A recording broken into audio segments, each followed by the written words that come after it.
कि अपना पूर्वांचल महासंघ के राष्ट्रीय अध्यक्ष हैं। हमेशा पूर्वांचल के विकास को लेकर के ये मुद्दा उठाते रहते हैं। एक बार आज फिर ये आपके साथ में हैं, तो कैसे पूर्वांचल का विकास हो, चूँकि आप भी माननीय हैं, पूर्वांचल के एक जिम्मेदार हैं पूरे उत्तर प्रदेश के, तो क्या कहना चाहेंगे? नहीं, दुबे जी यहाँ पे विगत काफ़ी वर्षों से यहाँ रह रहे हैं। शिक्षा दीक्षा भी, शैक्षणिक प्रबलता भी यही उन्होंने प्राप्त की है और बहुत एक इंटेलेक्चुअल परिवार से भी बिलोंग करते हैं। अधिवक्ता वैसे भी ईश्वर उसको विशेष रूप से इस बात का ज्ञान देता है, ज्ञान के बाद वो अधिवक्ता होता है और प्रैक्टिस करते रहते तो बहुत ही ज्ञानवान हो जाता है। और उसमें आदरणीय दुबे जी ने जो एक प्रयास किया पूर्वांचल के लोगों को मान सम्मान दिलाने, पूर्वांचल के स्थायित्व के लिए इन्होंने जो सोचा है, आज उसी संदर्भ में मुझे मिलने आए। मैं विगत 25 दिनों से ज़्यादा हो गया मुझे वर्सोवा विधानसभा में भारतीय जनता पार्टी ने मुझे यहाँ प्रवासी के रूप में भेजा है, यहाँ काम करने के लिए भेजा है। हमारी यहाँ की प्रत्याशी भारतीता लाविकर है, जिनके पक्ष में हम प्रचार करने के लिए आए हैं। माहौल भी बहुत पॉजिटिव है, बहुत सकारात्मक है। देश के श्री प्रधानमंत्री जी के उस आह्वान के साथ लोगों ने अपने आप को जोड़ के रखा है।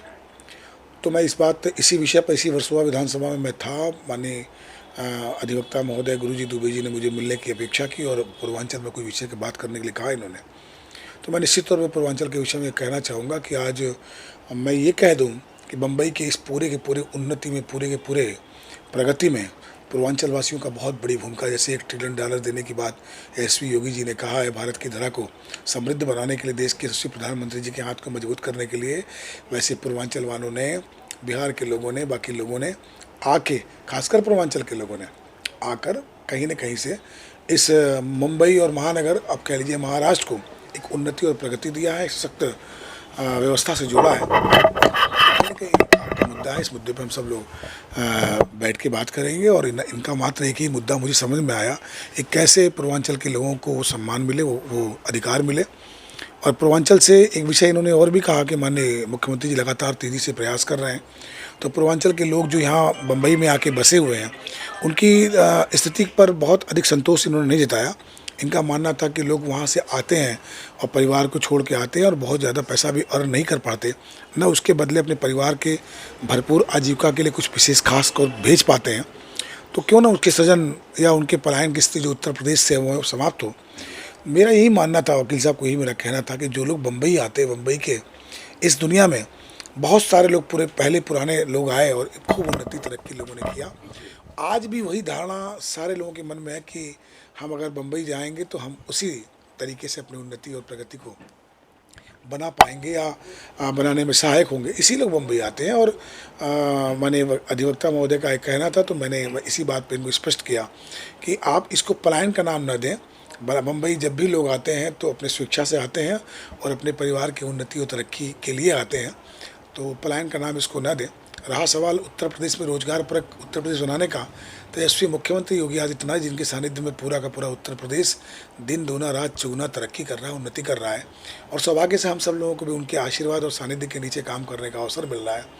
मैं अधिवक्ता महोदय को बहुत ही विनम्रता से कहना चाहता हूँ कि बनारस की धरती से हूँ, बनारस के बगल की विधानसभा पंडित दीनदयाल उपाध्याय नगर मुगलसराय विधानसभा का मैं विधायक हूँ। संगठन का बहुत ही जिम्मेदार कार्यकर्ता होने के नाते मैं इस बात को इनको बताना चाहूँगा कि इस चीज़ों में जो विषय इन्होंने रखा है उस विषय को बिल्कुल रखें, परंतु इस पर ठीक से शोध करें और वास्तव में पूर्वांचल वासी या जौनपुर का वासी या आसपास क्षेत्र का वासी यहाँ आता क्यों है, उसकी अंतः मन में, उसके मन में भावना कैसी है, उसकी भावनाओं को अपनी भावनाओं के तरीके से समझने की आवश्यकता नहीं है।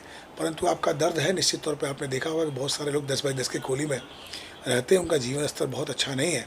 लेकिन बहुत सारे ऐसे लोग भी हैं, उन्हें भी देखने की ज़रूरत है वकील साहब आपको, जो लोग कभी दूर से आए और यहाँ आज बहुत ही इस कामयाबी की स्थिति में खड़े हैं। मैं एक छोटा सा उदाहरण आपको देना चाहूँगा। सुभाष पासी जी को ले लीजिए, कृपा शंकर सिंह जी को ले लीजिए, ठाकुर हरवंश सिंह जी को ले लीजिए। ऐसे अनेक चेहरे हैं जिनके बारे में बता सकता हूँ, जो लोग यहाँ आने के बाद अपने जीवन को उत्कृष्टता के चरम पर ले जाके पहुँचा दिए। वो कहीं न कहीं उनके लिए प्रेरणा है। और जब वो जौनपुर में जाते हैं तो उनके हाव भाव, उनकी व्यवस्था को देखकर वहाँ के लोकल लोग, पूर्वांचल के लोकल लोग, जौनपुरी नहीं पूर्वांचल के लोकल लोग, सारे लोग उनसे प्रेरणा लेते हैं और कृपा शंकर सिंह, हरवंश सिंह और सुभाष पासी और ऐसे अनेक नाम है, पंडित ललन तिवारी, वो बनना चाहते हैं। और दुनिया में इंसान को ढूंढ के कहीं न कहीं ऐसा भारत का धरा कोई हो जिससे उसकी उन्नति तरक्की हो सकती हो, तो वो उस धरा पे जा सकता है, जाने की कोई मनाही नहीं है।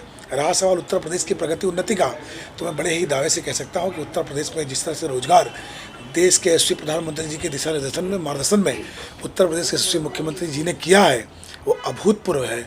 और ऐसे ही रहा तो आने वाले समय में उत्तर प्रदेश में बम्बई से लोग वापस जाएंगे और वहाँ रोजगार ढूंढेंगे। अशोक जी, ऐसा करो ना, पूर्वांचल महासंघ बनाने का रीजन क्या है और आपका उद्देश्य क्या है? आज आप काशी के विधायक रमेश जायसवाल जी, उत्तर प्रदेश के रहने वाले एसएम खान जी, जो कि अल्पसंख्यक के भारतीय जनता पार्टी के महाराष्ट्र उपाध्यक्ष हैं, बड़ा उत्तर भारतीय चेहरा है, आप आकर के इनके ऑफिस में इन लोगों से मुलाकात किए, तो क्या चर्चाएं हुई आपकी और क्या है उद्देश्य आपका? फर्स्ट ऑफ ऑल मैं यहाँ पर आया अपने बड़े भाई गणमान्य माननीय विधायक जी को मिलने के लिए, हमारे जो अल्पसंख्यक प्रकोष्ठ के बीजेपी के वहाँ के माननीय हैं उनको मिलने के लिए। हमारा जो मेन इगरनेस था वो ये था कि भाई साहब पूर्वांचल से बिलोंग करते हैं, मुगल सराय के विधायक हैं, और पूर्वांचल वालों की जो पीड़ा है, पूर्वांचल से जो मेन मुद्दा, मतलब अपना पूर्वांचल महासंघ हमेशा इस मुद्दे को उठाता रहता है कि पूर्वांचल का पलायन जो है वो एक बहुत बड़ी चुनौती है सबके लिए, पॉपुलेशन के बेस पे और यहाँ के लिए भी, नो डाउट। इस चीज़ को हम एडमिट करते हैं कि सबकी महत्वाकांक्षाएं अलग अलग होती हैं। लोग एक और चीज़ देखते हैं, जैसे अभी भाई साहब ने नाम लिया कृपा शंकर सिंह जी का, हरवंश सिंह जी का, ललन तिवारी जी का, तो अतिशयोक्त हर जगह होता है, लेकिन उसको हम पैरेलल में, कॉमन में नहीं काउंट कर सकते। कॉमन में काउंट, अब किसी के घर, कोई गरीब घर का बच्चा पहले प्रयास में टॉप कर जाता है, आईएएस बन जाता है, तो इट डजेंट मीन, इसका मतलब ये नहीं हो गया कि नहीं वो सारे बच्चे उस तरह से हो जाएंगे। प्रतिभाएं होती हैं और सबकी नसीब अलग अलग होती है, लेकिन कॉमन जो चीज़ें हैं, कॉमन देखना हो तो वो ये है कि जो मास पीपल वहाँ से आए हुए हैं, आज हम देखते हैं कि हमारे बहुत सारे घरों में तो लॉक लगे हुए हैं, जिसके माँ बाप ने अपनी गाढ़ी कमाई से वहाँ पे हवेली बनाई, उनके बच्चे आज यहीं पे सेट हो गए, आज वहाँ दिया जलाने के लिए कोई नहीं रहता है। तो क्या हमारा क्षेत्र इतना भी नहीं कर सकता, या उनके पास इतना भी पैसा नहीं था कि वहाँ पे छोटा रोज़गार डाल करके आज के एमएसएमई के तहत, लघु उद्योग के तहत पूर्वांचल को पूरा डेवलप किया जा सकता था उस समय। अभी मैं इस चीज़ को हमेशा अपनी तरफ से व्यक्त करता हूँ कि जब से माननीय मुख्यमंत्री योगी आदित्यनाथ जी आए हुए हैं, उनका जो प्रयास रहा है हमेशा पॉजिटिव रहा है पूर्वांचल को लेकर के, और जो भी हो सक रहा है, मतलब वो उसमें हमेशा लगे हुए। इन 5 सालों में काफ़ी पलायन रुका भी है, काफ़ी रोज़गार उन्होंने पैदा भी किया है, लेकिन अभी भी ज़मीनी स्तर पर जो काम करने की ज़रूरत है, जितनी भी गवर्नमेंट की योजनाएं हैं, एक भी गांव के बच्चों तक पहुंचना मुश्किल हो जाता है। वहां की जो व्यवस्थाएं हैं, न अभी 50,000 रुपये तक फ्री में मिलता है, बिना किसी सर्टिफिकेट के, बिना किसी डॉक्यूमेंट्स के लोन मिलता है युवाओं को। आप गाँव में ज़रा पता कीजिए, अगर एक बैंक वाला कोई मैनेजर दे दे जो कोई सहार जाइए में, वो बोलते हैं नहीं, मतलब जैसे मालूम पड़ रहा है कि वो पूरी की पूरी प्रॉपर्टी उनकी लिखा करके उनको चाहिए, पूरी की पूरी प्रॉपर्टी उनकी लिखा करके चाहिए, उनके लिए वो चाहिए होता है।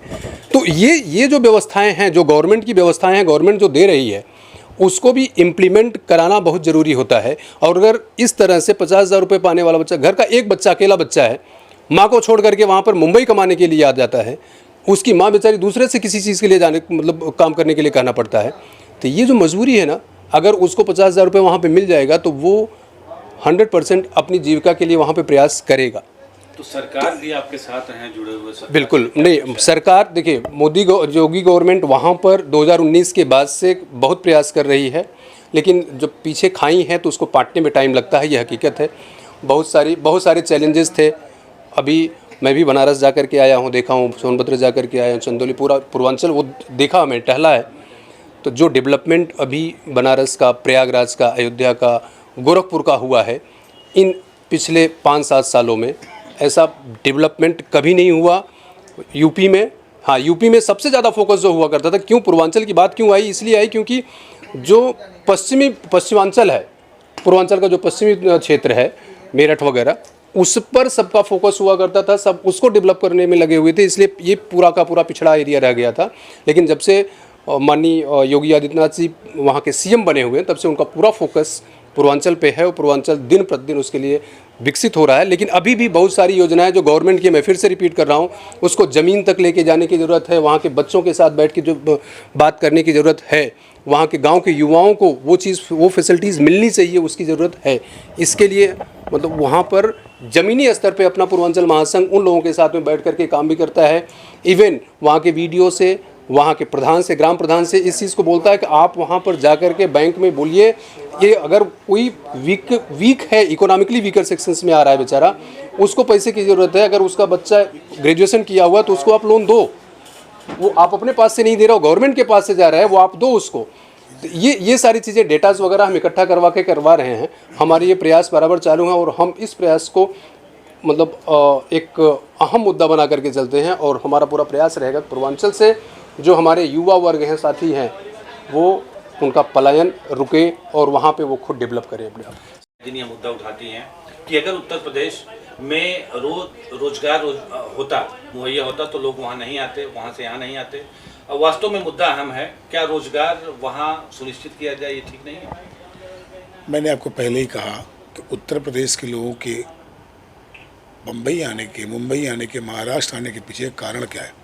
वो दूसरों को देखने के बाद उनके मन में जिज्ञासा रहती है कि मैं रोज़गार अगर बम्बई में करूँगा, मैं कोई काम अगर बम्बई में करूँगा तो मेरी एडिशनल उन्नति होगी, अतिरिक्त उन्नति होगी।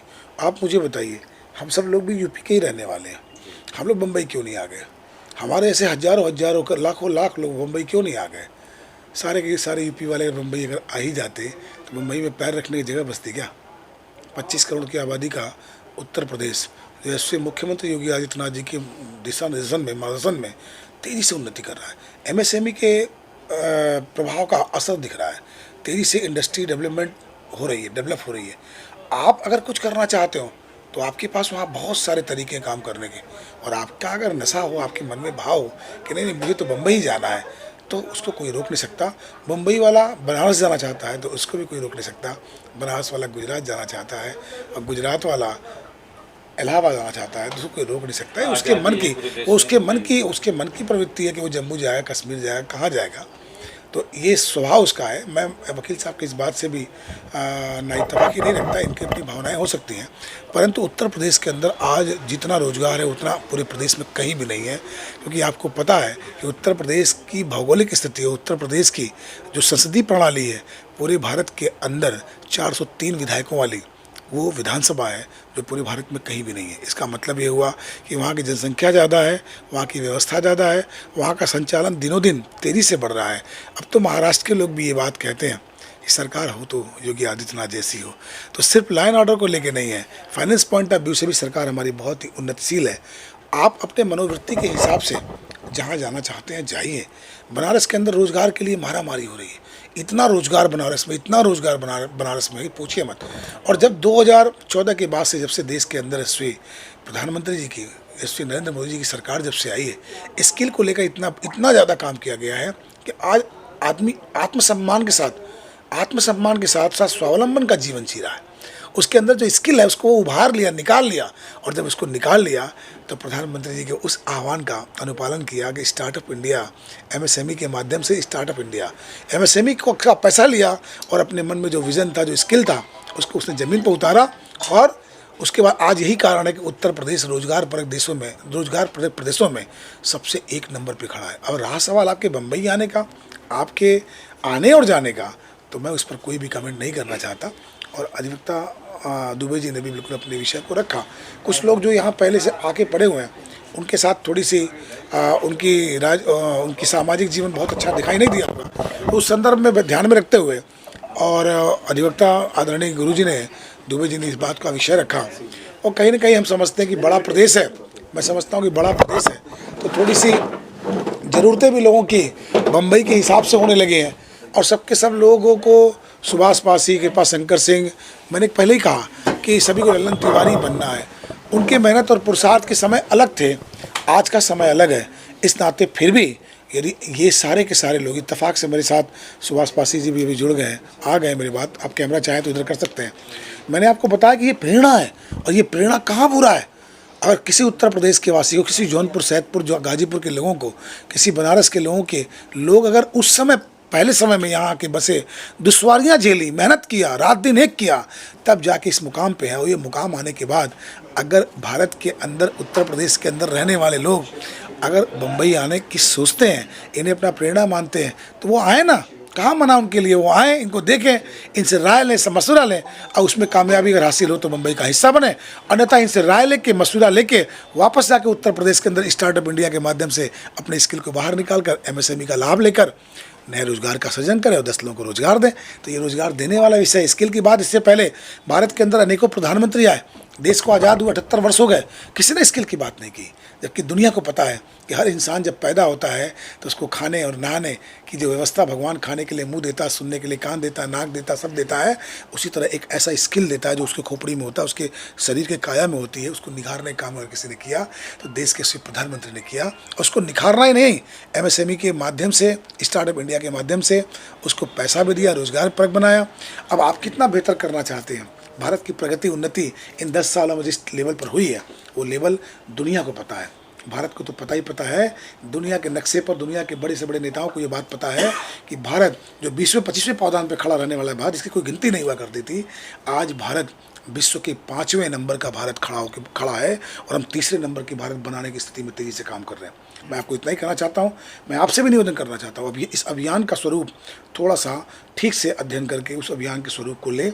मैं तो कहूँगा कि आप बम्बई के अंदर ही पूर्वांचल और पूरे के पूरे उत्तर भारतीयों के एक समूह को ऐसे स्थान पे ले आप खड़ा करिए, उनको ऐसा प्रेरित करिए कि जो कुछ तुम बम्बई में देख लिए हो, इतना तुम्हें लगता है कि तुम्हारा जीवन स्तर बढ़िया नहीं है, तो वापस उनको प्रेरित करिए कि वापस अपने माँ बाप के पास जाएं, वही फिर से स्टार्टअप इंडिया को अपने जीवन में आत्मसात करें, MSME के माध्यम से धन को इकट्ठा करके वही रोजगार करें और दूसरे लोगों को बम्बई आके इन दुश्वारियों को झेलने से रोकें और उनको अपने साथ जोड़ें। तो मुझे लगता है अधिवक्ता दुबे जी ज़्यादा इस काम में सफल होंगे। और कहीं ना कहीं प्रेरणा के लिए 2 4 5 नहीं, मैं 50-100 नाम गिना सकता हूँ। सुभाष पासी जैसे लोगों का नाम, कृपा शंकर सिंह जैसे लोगों का नाम, ललन तिवारी जैसे लोगों का नाम, ठाकुर हरबंस सिंह जैसे लोगों का नाम, ऐसे बहुत लोगों का नाम मैं गिना सकता हूँ। उन लोगों ने बहुत संघर्ष किया, तब जाके इस मुकाम पर आए। और जब बम्बई आने के बाद इनके संघर्षों की गाथा वो सुनेंगे, उसके बाद कुछ दिन यहाँ रह के यहाँ की परिस्थिति के बारे में समझेंगे, तो उनको खुद यह बात समझना चाहिए कि मुझे अपने गांव में रहना है, माँ बाप के साथ रहना है, उत्तर प्रदेश के $1 ट्रिलियन के सपोर्ट को सहयोग करना है। इस भाव से जाएंगे तो स्किल का लाभ लेंगे, दूसरों को लाभ दिलाएंगे। मैं आज के दिन आपको इतना धन्यवाद ज्ञापित करने के साथ साथ इतना कहूँगा कि पूरे के पूरे महाराष्ट्र के इस धरा पर राष्ट्रवादी विचारधारा की सरकार एक तरफ बनाने की ओर प्रयत्नशील है और सारे के सारे उत्तर भारतीय जिनको अपने जीवन में आप आदर्श मानकर बॉम्बे की तरफ आते हैं, वो सारे यहीं बैठे हैं। वो सारे के सारे लोग राष्ट्रवादी सरकार को स्थापित करने, बनाने के लिए प्रयत्नशील है। मैं आपके चैनल के माध्यम से, आप सबके माध्यम से कहना चाहूँगा कि आप सारे लोग 20 तारीख को होने वाले मतदान में पूरे के पूरे देश के अंदर एक ऐतिहासिक चेहरा दिखाने का प्रयास करेंगे आप कि महाराष्ट्र के अंदर भी राष्ट्रवादी विचारधारा के लोग रहते हैं, उत्तर भारतीय रहते हैं। भारत की धरा को समृद्ध करने की परिकल्पना और आने वाली पीढ़ियों को एक ऐसा भारत देने की संकल्पना को मूर्त रूप देने का प्रयास करने वाले लोग यहाँ रहते हैं, जो अपने संस्कृति और सभ्यता को संरक्षित करने के लिए संकल्पित भाव से काम करते हैं।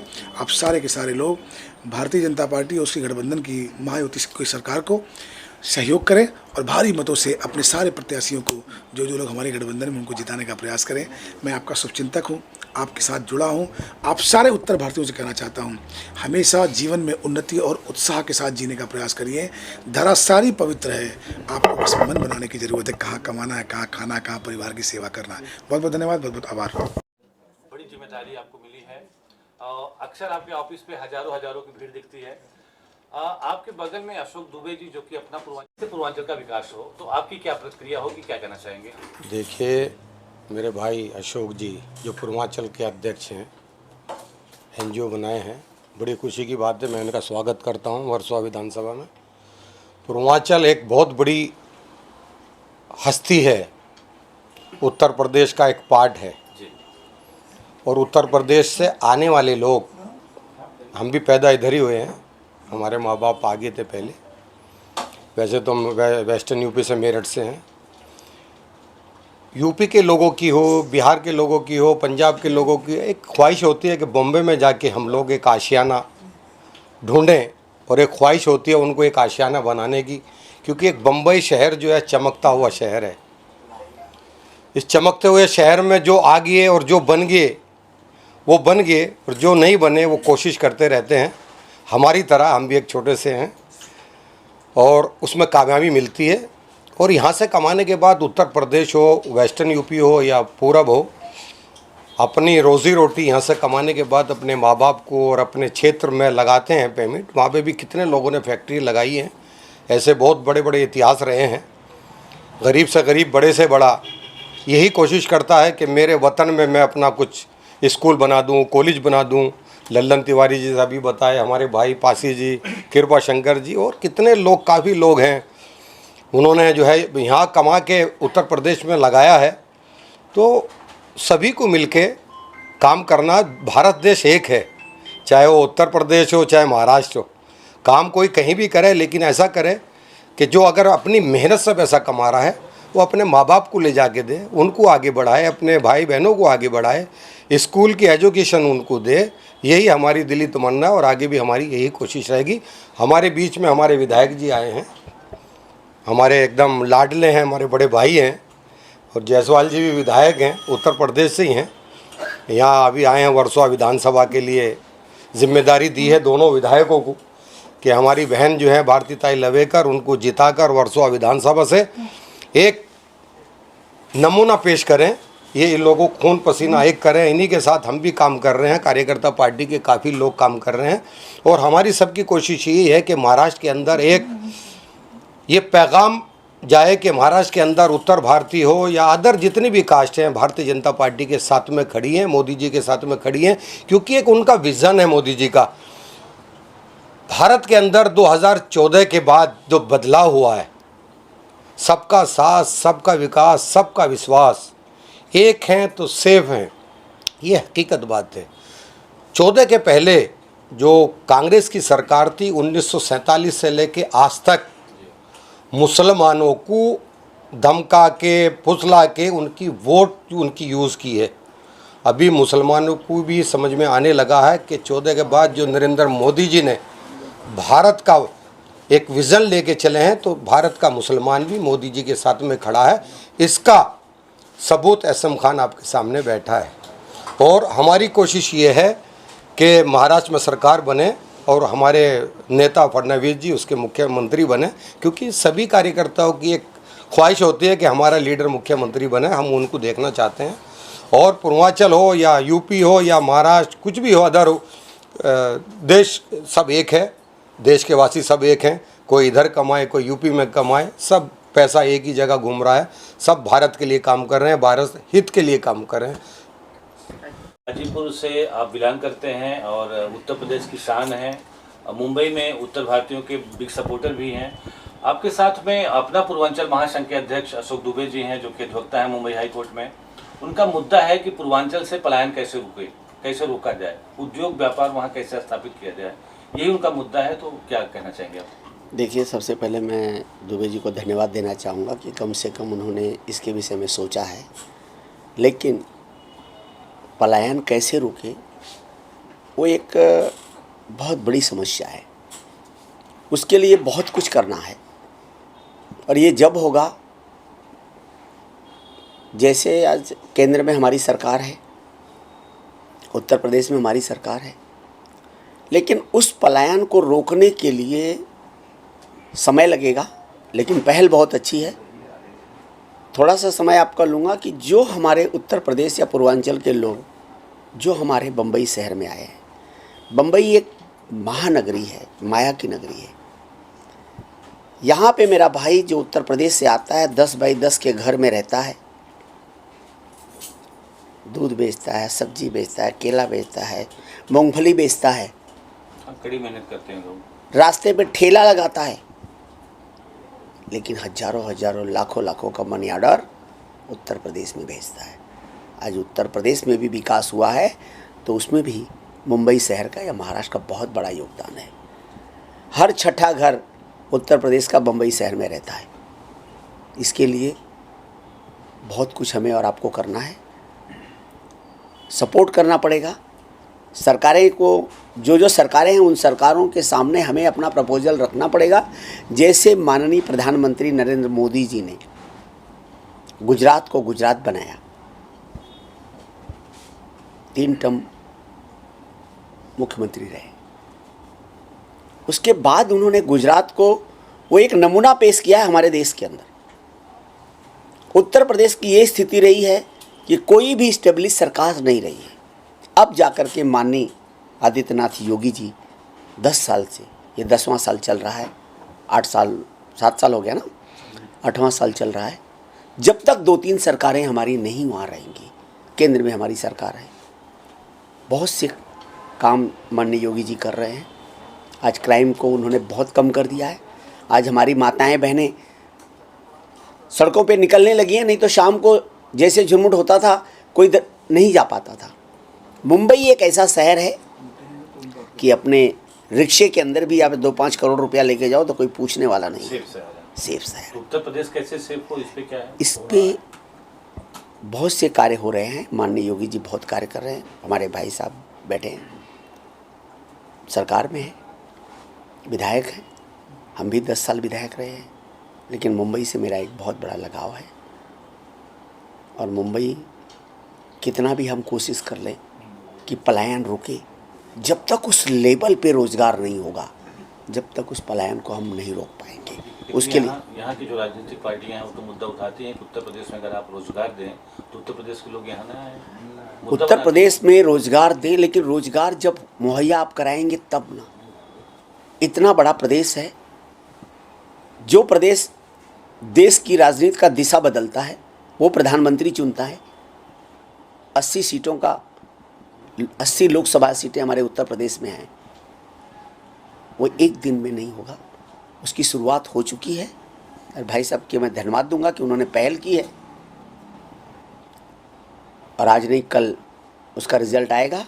अब हम चुनाव की तरफ चलते हैं। महाराष्ट्र में चुनाव, सारी दुनिया की नज़र इस महाराष्ट्र के चुनाव पे है, और ख़ास करके बम्बई के ऊपर। देश की राजनीति की व्यवस्था, आर्थिक व्यवस्था का सर्वे सर्वा यदि कोई है तो खास ये 6 लोकसभा सीट जो मुंबई शहर है, जितना रेवेन्यू पूरे 537 सीटों का नहीं आता है, उतना रेवेन्यू खाली ये 6 लोकसभा सीटों का आता है। जितना टैक्स मुंबई शहर भरता है। तो हम बात करेंगे, उसके लिए बड़े बड़े नेता लोग हैं, बहुत सोच रहे हैं। भाई साहब की पहल के लिए मैं धन्यवाद दूंगा। भारती ताई लवेकर हमारी बहन है। भाई साहब हम लोग आए हैं कि वो जीते, तीसरी बार विधायक बने, और सरकार बनती है उसमें मंत्री बने, और सरकार बनेगी।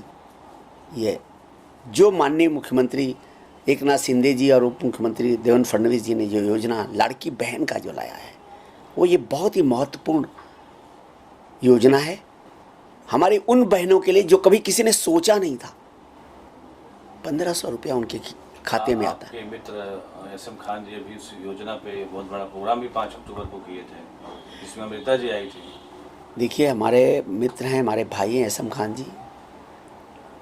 मैं तो इनसे कुछ सीखता हूँ और वो कहते हैं आपसे सीखते हैं। चलिए, अच्छा है ना, एक दूसरे का हम लोग सहारा तो बनते हैं। बस हम यही शुभकामना आपके चैनल से देना चाहेंगे कि जितने भी हमारे भाई हैं, इस बार का जो चुनाव है, कमल जहाँ कमल है, जहाँ धनुष बाण है, उस बटन को दबाएं और फिर से शिंदे और युति की सरकार को बनाएं। बहुत धन्यवाद। बड़े बड़े नेताओं से आपकी मुलाकात हुई, सुभाष पासी जी, माननीय विधायक श्री रमेश जायसवाल जी, एसएम खान जी। तो किन शब्दों में आप उन नेताओं का शुक्रिया अदा करना चाहेंगे जो आपके सहयोग में साथ खड़े हुए हैं? पूर्वांचल की धरती से आए हुए हमारे बड़े भाई जायसवाल जी जो वहाँ के सरकार में विधायक हैं, सुभाष पासी जी जो कि ऑलरेडी हमारे साथ हमेशा यहाँ पे रहते ही हैं, मुंबई में 10 साल से विधायक भी थे। वो अभी भी उत्तर प्रदेश की गाजीपुर सीट में बहुत सक्रिय राजनीति में हैं। वो उनके साथ एक उनके बहुत चहेते आंसू दुबे भी हैं, वो भी साथ में जुड़े हुए हैं। और एसएम खान जी, इन लोगों ने जो अपने विचार व्यक्त किए हैं पूर्वांचल को लेकर के, मैं उसके लिए इनको तहे दिल से धन्यवाद देता हूँ, इनका शुक्रिया अदा करता हूँ कि सबका जो एक सोच है, पॉजिटिव सोच, सकारात्मक सोच है जो पूर्वांचल को लेकर के, और ये जो प्रक्रिया है पूर्वांचल के विकास के लिए, और ख़ास करके माननीय विधायक जी ने जो अभी जायसवाल जी ने कहा कि एमएसएमई के माध्यम से आपके लिए बहुत दरवाजे खुले हुए हैं वहाँ के लिए, यहाँ से चल करके वहाँ पे उस चीज़ को इस्टेब्लिश कीजिए। और ये सच्चाई है कि 2019 के बाद से आपके पास नंबर ऑफ अपॉर्चुनिटीज़ हैं, आप उसको इनकैश कीजिए, वहाँ पर चल करके जितना भी इन्वेस्टमेंट कर सकते हैं कीजिए और पूर्वांचल को समृद्ध बनाने में आप अपना अहम योगदान दीजिए।